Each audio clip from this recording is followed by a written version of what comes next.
তো হ্যালো বন্ধুরা, আজকের ক্লাসে আমরা শুধুমাত্র ডিসকাস করব আপনাদের যে আপকামিং সিটেট 2024 হতে চলেছে। তো এই পরীক্ষার বা সিটেট পরীক্ষার সম্পূর্ণ সিলেবাস, কোয়েশন প্যাটার্ন এবং বিশেষ করে যারা এইবার প্রথমবার সিটেট পরীক্ষা দিতে চলেছেন ফার্স্ট টাইম, যারা এবার ফার্স্ট টাইম আপনাদের সিটেট এক্সাম দেবেন তাদের জন্য আজকের এই ক্লাসটা অতি গুরুত্বপূর্ণ হবে। পুরো ডিটেলস আমি আপনাদের বুঝিয়ে দেওয়ার চেষ্টা করব। সিটেট পরীক্ষাতে কোয়েশ্চন কোথা থেকে পড়লে কোয়েশ্চন কমন পড়ে এবং কী করলে কোয়েশ্চন 100% কমন পাওয়া যায়, কোন কোন বিষয় থেকে কত নম্বরের প্রশ্ন আসে, সবগুলো ডিটেলস আমি আজকের ক্লাসে আলোচনা করব। নেগেটিভ মার্ক আছে কিনা না সবগুলো ডিটেলস আলোচনা করব। তো যারা অলরেডি সিটেট দিয়ে দিয়েছেন 2বার বা 4বার, তো তারা এই ভিডিওটি স্কিপ করতে পারেন, তাদের জন্য নয় ভাই। যারা একদম নতুন এবার সিটেট পরীক্ষা দেবে তাদের জন্য আজকের এই ভিডিওটি, সম্পূর্ণ ভিডিওটি আপনারা দেখতে থাকুন, পুরো ডিটেলস ইনফরমেশন আপনারা পেয়ে যাবেন। তো দেখুন, প্রথমত সিটেট 2024 যে আমাদের এক্সাম হবে, এক্সাম মোডটা হবে অফলাইন। যদিও আমাদের লাস্ট 2022 অনলাইন হয়েছিল, তো তারপর আবার সিবিএসই তার পুরানা টার্নে চলে গেছে। তো এবং সেটা এক্সাম হবে আমাদের অফলাইন এবং এক্সামটা আমাদের বছরে 2বার হয়। বছরে 2বার, জুলাই এবং ডিসেম্বর। তো যেহেতু এবার ডিসেম্বরে হয়নি, জানুয়ারিতে হয়েছে, সুতরাং আপকামিং এক্সাম আপনাদের জুলাই কিংবা আগস্টে হওয়ার সম্ভাবনা রয়েছে। জুলাইতে 100% যদিও না হয়, তো জুলাই অথবা আগস্টে কিন্তু আপনাদের এক্সামটা হবেই শিওর। এবং তার 2 মাস আগে আপনারা নোটিফিকেশন পেয়ে যাবেন। আর আপনারা যদি নোটিফিকেশন ভরসায় বসে থাকেন তাহলে 1.5 মাস কিংবা 2 মাস পাবেন। এই সময়ের মধ্যে আপনারা যদি প্রিপারেশন করেন তাহলে কিন্তু একটা ভালো নম্বর আপনারা পেতে পারবেন না। সুতরাং আপনারা এখন থেকে স্টাডি করুন। তো কি স্টাডি করবেন, কোথা থেকে স্টাডি করবেন, কি বিষয়ে পড়বেন সবগুলো ডিটেইলস আলোচনা করব। পরীক্ষার ডিটেইলস থাকবে, পরীক্ষার ডিউরেশন অর্থাৎ পরীক্ষার টাইম থাকবে 2.5 ঘন্টা, মানে 2 ঘন্টা 30 মিনিট। ঠিক আছে ভাই? টোটাল কোয়েশ্চন থাকবে আপনাদের 150 কোয়েশ্চন, 150 কোয়েশ্চন থাকবে এবং তার জন্য 150 মার্ক আপনাদের প্রোভাইড করে দেওয়া হবে। কোনো নেগেটিভ মার্ক থাকবে না। এবং সিলেবাস যে পুরানো সিলেবাস রয়েছে এই সিলেবাস এখনও রয়েছে। এখানে কোনো ধরনের পরিবর্তন এখন পর্যন্ত আসেনি, আর পরিবর্তন এখন পর্যন্ত আসবে না। তারপর দেখুন, প্রথমে আমরা আলোচনা করব পেপার 1। যারা এলপি টেট অর্থাৎ লোয়ার প্রাইমারি শিক্ষক হওয়ার জন্য যারা টেট দিচ্ছেন তাদের জন্য সিলেবাস সম্বন্ধে কিছু কথা বলবো। তারপর আমরা পেপার 2 তে ডিসকাস করব। তো দেখুন, পেপার 1 অর্থাৎ এলপি সেকশনে যারা টিচার হতে চাইছেন, যারা টেট দিবেন এলপি সেকশনের জন্য, তো তাদের যে সিলেবাস দেখুন, সিলেবাসে প্রথমত CDP, child development and pedagogy. তো চাইল্ড ডেভেলপমেন্ট এবং প্যাডাগজি থেকে আপনাদের কোয়েশ্চন আসবে 30 মার্কস। এখানে আমার অনেক বন্ধু কমেন্ট করেছে, স্যার এটা কি আমাদের হিন্দি জানতেই হবে পরীক্ষায়? যদি হিন্দি না জানি তাহলে কি সিটেট দিতে পারবেন? অবশ্যই পারবেন ভাই। কারণ সিডিপির যে 30 মার্কস আপনাদের আসে, এই সিডিপির 30 মার্কস আপনাদের বাইল্যাঙ্গুয়াল হবে। সেটা কোয়েশ্চন পেপার ইংলিশ এবং হিন্দি। ঠিক আছে ভাই? ইংলিশ এবং হিন্দি এই দুটি ভাষায় আপনাদের প্রশ্ন থাকবে। যদি আপনারা ইংলিশ খুব ভালো করে বুঝেন তাহলে ইংলিশটা পড়ে আনসার করতে পারবেন, হিন্দিটা জানার প্রয়োজন হবে না। যদি আপনি হিন্দি জানেন তাহলে ইংলিশ না পড়েও আপনি কারেক্ট আনসার করতে পারবেন। দুটো ভাষা থাকবে, আপনার যে ভাষাটা ভালো লাগে ওই ভাষাটায় কোয়েশনটা পড়ে আপনি আনসার করতে পারবেন। সিডিপির 30 মার্কস। এবং ম্যাথসের ক্ষেত্রেও সেম। ম্যাথস বা গণিতে আপনাদের 30 মার্কস আসবে। এই যে 15 মার্কস, প্রথম 15 মার্কস আপনারা পাবেন। 15 মার্কস আপনাদের থাকবে ম্যাথসের যে কনটেন্ট, অর্থাৎ আপনাদের লসাগু, গসাগু, place value, face value, ratio, proportion, geometry, যে সকল অঙ্ক থাকে জেনারেলি আমরা বলি, অঙ্ক থেকে আপনাদের 15 মার্ক আসবে। আর বাকি যে 15 রয়েছে এই 15 আসবে আপনাদের ম্যাথস প্যাডাগজি। ঠিক আছে?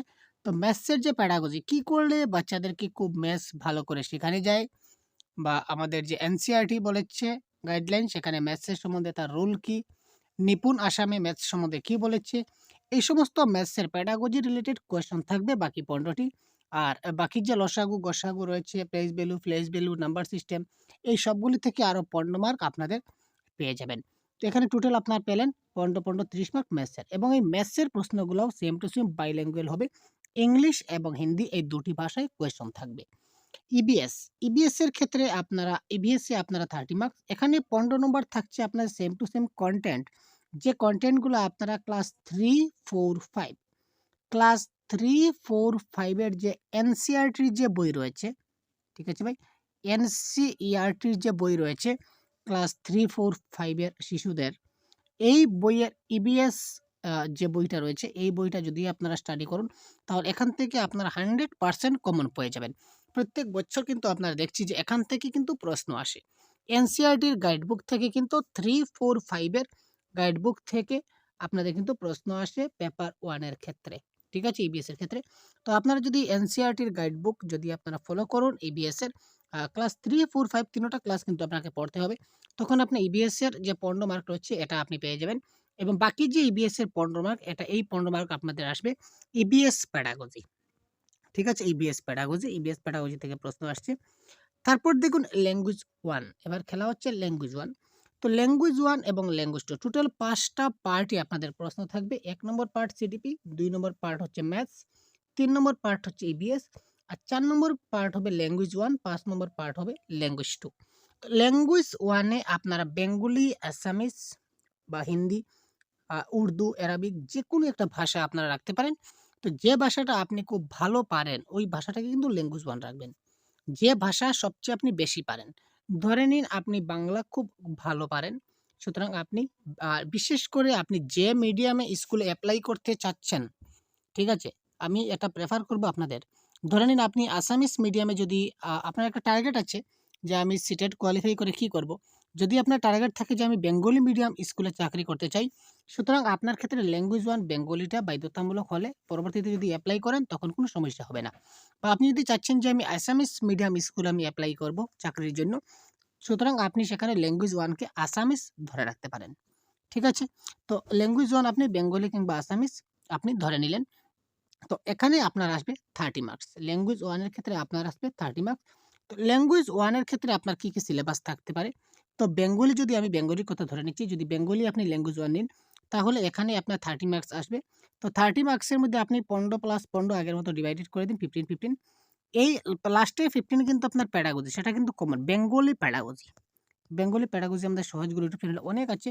প্যাডাগজি ক্লাস আপনারা অনেক ক্লাস পাবেন। দেখা মাত্র কারেক্ট অ্যান্সার করতে পারবেন। প্যাডাগজি ট্রিক, টিপস সবগুলি আমাদের এই চ্যানেলে অলরেডি প্রোভাইড করা আছে। নতুন করে আরো ক্লাস কন্ডাক্ট করা হবে।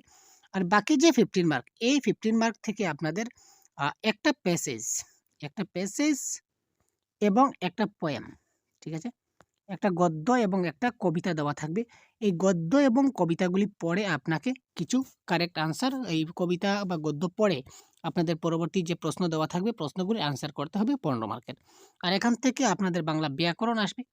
প্যাসেজ রিলেটেড প্রশ্ন আপনাদের ব্যাকরণ অনেকগুলা ব্যাকরণ রয়েছে, ব্যাকরণের সিলেবাস অবশ্যই দেখে নেবেন। তো ব্যাকরণ সম্বন্ধে কারক বিভক্তি রয়েছে, তারপর পদ, বর্তমান কাল, ভবিষ্যৎকাল, তারপর সমাস, প্রত্যয় এই সবগুলি রয়েছে। তো আমরা অলরেডি আপনাদের জন্য যে বাংলা ব্যাকরণের যে সিলেবাস সেটা অলরেডি আমরা প্রোভাইড করে দিয়েছি। যদি দেখে না থাকেন দেখে নেবেন এবং আমাদের অফিসিয়াল গ্রুপে কিন্তু তার পিডিএফও রয়েছে আপনারা পেয়ে যাবেন। আচ্ছা এবার ধরুন বেঙ্গলি ল্যাঙ্গুয়েজ 1 তো আপনার হয়ে গেল। এবার হচ্ছে ল্যাঙ্গুয়েজ 2। তো এখানে একটা কনফিউশন আমার সব বন্ধুদের থেকে যায়। আপনি যদি ল্যাঙ্গুয়েজ 1 বেঙ্গলি নিয়ে থাকেন, যদি আপনি ল্যাঙ্গুয়েজ 1 বেঙ্গলি নিয়ে থাকেন, তাহলে কিন্তু ল্যাঙ্গুয়েজ 2 আর বেঙ্গলি নিতে পারবেন না। যেকোনো একটি ভাষাকে আপনি একটি বার ব্যবহার করতে পারবেন। আপনি যদি ল্যাঙ্গুয়েজ 1 কে বেঙ্গলি নিয়ে নেন, তাহলে কিন্তু ল্যাঙ্গুয়েজ 2 আপনি বেঙ্গলি নিতে পারবেন না। বেঙ্গলি ছাড়া যেকোনো ভাষা সিলেক্ট করতে পারবেন। আর আপনি যদি আসামে বিলং করে থাকেন, তাহলে আমি প্রেফার করব যেহেতু আসামে আমাদের বেঙ্গলি মিডিয়াম এবং আসামিজ মিডিয়াম স্কুল রয়েছে, সেখানে আপনি যদি বেঙ্গলি মিডিয়াম স্কুলে এপ্লাই করতে চান, তাহলে ল্যাঙ্গুয়েজ 1 বেঙ্গলি। আর আসামিজ মিডিয়াম স্কুলে যদি এপ্লাই করতে চান, তাহলে ল্যাঙ্গুয়েজ 1 আসামিজ। আর ল্যাঙ্গুয়েজ 2 টা আপনার ইংলিশ যদি কম্পালসারি থাকে, ল্যাঙ্গুয়েজ 2 টা যদি ইংলিশ নিয়ে নিন কম্পালসারি হিসাবে, তখন আপনার পরবর্তীতে এপ্লাইয়ের ক্ষেত্রে আপনার কোনো সমস্যা হবে না। কিন্তু আপনি সিটেট কিন্তু ল্যাঙ্গুয়েজ 2 আপনি ইংলিশ ছাড়াও হিন্দি, আসামিজ যেকোনো অন্য কোনো ভাষা নিয়েও আপনি দিতে পারবেন, কোনো সমস্যা নেই। তো এখানে আপনার 30 মার্কের প্রশ্ন থাকবে সেম টু সেম। তো ল্যাঙ্গুয়েজ 2 এর ক্ষেত্রেও সিলেবাস একই থাকবে, যে সাবজেক্টই হোক না কেন, আপনার সিলেবাস কিন্তু সেম থাকবে। কিন্তু সিলেবাসের ক্ষেত্রে আপনার একটা জিনিস এখানে ল্যাঙ্গুয়েজ 2 এর ক্ষেত্রে আগে বলেছিলাম 15+15 এখানেও কিন্তু 15+15 হবে। এই 15 হবে প্যাডাগজি। আর এই প্রথমের 15 এ আগে বলেছিলাম যে একটা পোয়েম, একটা পোয়েট্রি। একটা পোয়েম এবং একটা প্রোজ যাকে বলে গদ্য। কিন্তু এখানে দুটাই গদ্য থাকবে। এখানে কোনো পদ্য থাকবে না। ল্যাঙ্গুয়েজ 2 আপনার যে ভাষাই হোক না কেন, ইংলিশ ভাষা হোক আর হিন্দি ভাষা হোক আর বাংলা ভাষা হোক, যে ভাষাই হোক, ল্যাঙ্গুয়েজ 2 তে কিন্তু আপনার পদ্য থাকছে না, শুধুমাত্র গদ্য থাকবে। ঠিক আছে? তো ২ টা গদ্য থেকে আপনি ২ টা গদ্য পড়ে আপনি আনসার করবেন। তার রিলেটেড যে ব্যাকরণ থাকবে ব্যাকরণগুলো আনসার করবেন। 15 মার্ক হয়ে গেল। আর বাকি 15 মার্কের আপনার প্যাডাগজি চলে আসলো। এতটুকু পর্যন্ত কনসেপ্ট ক্লিয়ার হলো। এটা হচ্ছে পেপার 1 ক্লাস 1 to 5 এর শিক্ষকের জন্য সেই পরীক্ষা। CDP 30 marks, maths 30 marks, EBS 30 marks, language 1 30 marks, language 2 30 marks. এই হলো টোটাল আপনার 150 মার্কস। ঠিক আছে ভাই? আবার আমরা যদি পেপার 2 এর ক্ষেত্রে ধরি, তো পেপার 2 এর ক্ষেত্রেও সেম। সিডিপি আপনার 30 মার্কস আসছে। পেপার 2 মানে যারা আপার প্রাইমারি বা আপনারা যারা এমই স্কুলে চাকরি করতে চাইছেন, সোজা কথা, তাদের জন্য কিন্তু আপনাদেরকে পেপার 2 এক্সাম দিতে হবে। আর পেপার 2 এ আপনার সিলেবাস থাকবে কি? সিডিপি থাকবে 30 marks. Language 1 same to same আগের মতো আপনি যেকোনো একটা নিতে পারেন, 30 মার্কস থাকছে। আর ল্যাঙ্গুয়েজ 2 আপনি যেকোনো একটা নিতে পারবেন, এখানেও আপনার 30 মার্কস থাকছে। এটা কমন। তারপর যেটা চেঞ্জ হবে, এখানে ইবিএস আর ম্যাথস থাকছে না। আপনি যদি আপনার যদি ব্যাকগ্রাউন্ড যদি সায়েন্স হয়ে থাকে, আপনি যদি সায়েন্সের স্টুডেন্ট হয়ে থাকেন, অর্থাৎ এইচএসে যদি বা গ্র্যাজুয়েশনে যদি আপনার সায়েন্স থেকে থাকে, তাহলে কিন্তু আপনি ম্যাথস এবং সায়েন্স এই অপশনটা সিলেক্ট করবেন এবং ম্যাথস এবং সায়েন্স থেকে আপনার 60 মার্ক আসবে। ঠিক আছে? ম্যাথস থেকে পাবেন 30 মার্ক, সোশ্যাল এবং সায়েন্স বিজ্ঞান থেকে পাবেন 30 মার্ক। ঠিক আছে? তো ম্যাথস থেকে আপনি যে পাবেন, আমি দেখিয়ে দিচ্ছি। আপনি ম্যাথস এবং সায়েন্স থেকে পাবেন আপনি 60 মার্কস। ঠিক আছে? ম্যাথস এবং সায়েন্স থেকে আপনি 60 পাবেন, 30 + 30। এখানে আবার ডিভাইড হবে, এটা 20 + 10 হবে, এটাও 20 + 10 হবে। মানে কি? মানে হচ্ছে ম্যাথসের যে 30 মার্ক থাকবে এখানে, এটা কিন্তু পেপার 2 এর জন্য ভাই, যারা সায়েন্স ব্যাকগ্রাউন্ডে রয়েছেন। আর যারা আর্টস ব্যাকগ্রাউন্ডে রয়েছেন তারা কি করবেন আমি বলে দিচ্ছি, এখনই বলে দিচ্ছি। তো ম্যাথসের জন্য আপনার যে ম্যাথস আসবে সেটা 20 মার্কের ম্যাথস আসবে অঙ্ক। আর বাকি 10 মার্ক থাকবে ম্যাথস প্যাডাগজির ক্ষেত্রে। আর সায়েন্স থেকে 30 মার্ক আসবে। 20 মার্কস থাকবে সায়েন্সের যে কনটেন্ট যেগুলো রয়েছে, সায়েন্সের কনটেন্ট থেকে। আর সায়েন্সের প্যাডাগজি থেকে আসবে 10 মার্ক। ঠিক আছে? আর আপনি যদি আর্টসের স্টুডেন্ট হয়ে থাকেন, তখন ম্যাথস এবং সায়েন্স আপনার লাগবে না। আপনি সিলেক্ট করবেন সোশ্যাল সায়েন্স। তো সোশ্যাল সায়েন্সে আপনার 60 মার্কস আসবে এবং এই 60 কে ডিভাইড করা হবে 40 + 20। এই 20 টা হবে আপনার সোশ্যাল সায়েন্স প্যাডাগজি থেকে আপনার প্রশ্ন আসবে। সোশ্যাল সায়েন্স প্যাডাগজি থেকে আপনার এই 20 মার্কের প্রশ্ন আসবে। আর বাকি যে 40 মার্ক আপনার আসবে হিস্ট্রি, জিওগ্রাফি, পলাইটি। এটাও আপনি যে এনসিইআরটির যে গাইড বুক রয়েছে, এনসিইআরটি এনসিইআরটির যে গাইড বুক রয়েছে আপনাদের, তো এনসিইআরটির যে সোশ্যাল সায়েন্স রয়েছে, এটা ক্লাস আপনি 6 থেকে 8 পর্যন্ত, 6, 7, 8 এই 3টা ক্লাসের হিস্ট্রি, জিওগ্রাফি এবং পলাইটি যদি আপনি স্টাডি করুন, তাহলে এই 40 মার্ক আপনার কিন্তু কমন থাকার চান্স আছে। এখান থেকে কিন্তু প্রশ্ন আসে। আর বাকি 20 আপনার কিন্তু প্যাডাগজি আসবে। ঠিক আছে? তো এই ছিল আপনার সম্পূর্ণ সিলেবাস। এখানে হচ্ছে 30, এখানে দেখুন 30, 30, 60, 60 আর 30 90, আর 90 আর এখানে 60, টোটাল হয়ে গেল আপনার কি 150 মার্ক। ঠিক আছে? আশা করি বোঝা গেল। তো এক্সাম খুব তাড়াতাড়ি আসছে। আপনারা যদি একটা ভালো নম্বর যদি আপনারা পেতে চান, তাহলে কিন্তু এখন থেকেই আপনাকে কিন্তু প্রিপারেশন করতে হবে। এক্সামের একদম আগ মুহূর্তের সময় যদি আপনি বলেন যে, "না, আমি একটা ভালো নম্বর মানে পাবো", সেটা কিন্তু সম্ভব হবে না ভাই। কারণ পরীক্ষার আগে কিন্তু যতই পড়ুন না কেন, আপনি এতটুকু পড়তে পারবেন না। এখন থেকে যদি একটু স্টাডি করে মনোযোগ সহকারে, কারণ অনেক বন্ধুরা কিন্তু এখন থেকেই পড়া স্টার্ট করে দিয়েছে। আমি ভিডিও যখন দেই, তখন দেখতে পাই যে ভিডিওর ভিউ বা পুরানা ভিডিওতে কিন্তু আমার অনেক ভিউ আসছে এখনো। কারণ কি? কারণ আপনারা পড়ছেন, আপনারা দেখছেন, অনেকে দেখছে। আর যারা এখন পর্যন্ত ভিডিও দেখা স্টার্ট করেননি বা বইপত্র খুলে পড়াশোনা স্টার্ট করেননি, তাদের কাছে অনুরোধ থাকবে আপনারা এখনই পড়া স্টার্ট করুন। যাতে করে পরীক্ষায় একটা ভালো নম্বর ১১০ বা ১২০ প্লাস 130 প্লাস টার্গেট রেখে পড়ুন। যদি 130 প্লাস টার্গেট রাখুন, তাহলে 130 প্লাস যদি না আসে তাহলে 110 প্লাস তো আপনার আসবে। আর 110 প্লাস যদি আসে তাহলে আপনাকে চাকরি থেকে কেউ সরাতে পারবে না। পরবর্তী ভ্যাকেন্সি যখনই আসবে, আপনি এপ্লাই করার সঙ্গে, সঙ্গে আপনার কাট অফের নাম আসবে, আপনি একটা চাকরি পাবেন। আর যদি আপনি 90 প্লাস, আপনি যদি 90 পেয়ে যদি পাস করেন বাই সিটেট, তাহলে অ্যাডভার্টাইজ আসবে, এপ্লাই করবেন। আপনি দেখবেন যে আপনার লগের সাথীরা পেয়ে গেছে কিন্তু আপনি পাচ্ছেন না চাকরি। কারণ কি? কারণ হচ্ছে কাট অফ মার্কের কারণে আপনি কিন্তু হেরে যাবেন। সিটেট পাস করে কিন্তু আপনি চাকরি পাবেন না। সুতরাং সিটেট পাস করতে হবে, একটা ভালো নম্বর নিয়ে পাস করতে হবে। তখনই কিন্তু আপনি একটা চাকরি পাবেন। সুতরাং এখন থেকে খুব ভালো করে স্টাডি করুন, এখন থেকে প্রিপারেশন করুন।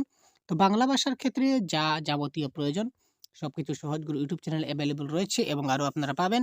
সময়ে, সময়ে আপনারা সবগুলা পেয়ে যাবেন। ঠিক আছে ভাই, আমরা ফ্রি পিডিএফও প্রোভাইড করে আছি আপনাদের জন্য, বা পেইড ভার্সনে অনেকগুলোও রয়েছে। আপনারা যার যেটা ইচ্ছে সেটা আপনারা নিতে পারেন, এবং আফটার অল ভালো করে পড়াশোনা করুন, স্টাডি করুন, প্রিভিয়াস এর কোয়েশ্চন ভালো করে দেখুন। এই শুভকামনা রইল। তো আজকে যে ইনফরমেশন দিলাম, আপনাদের যদি কোনো ডাউট থাকে বা যাদের কোনো সমস্যা থাকে, তো অবশ্যই কমেন্ট বক্সে কমেন্ট করে আমাদের জানাতে ভুলবেন না। আমরা পরবর্তী সময়ে আপনার কমেন্টের উত্তর খুব তাড়াতাড়ি কমেন্টের মাধ্যমে দিয়ে দেব, বা অন্য কোনো ভিডিওর মাধ্যমে আপনার যে প্রশ্নের উত্তরটা আপনি পেয়ে যাবেন, যদি কোনো ডাউট থেকে থাকে। ধন্যবাদ, ভালো থাকবেন, সুস্থ থাকবেন, আমাদের সাথে থাকবেন।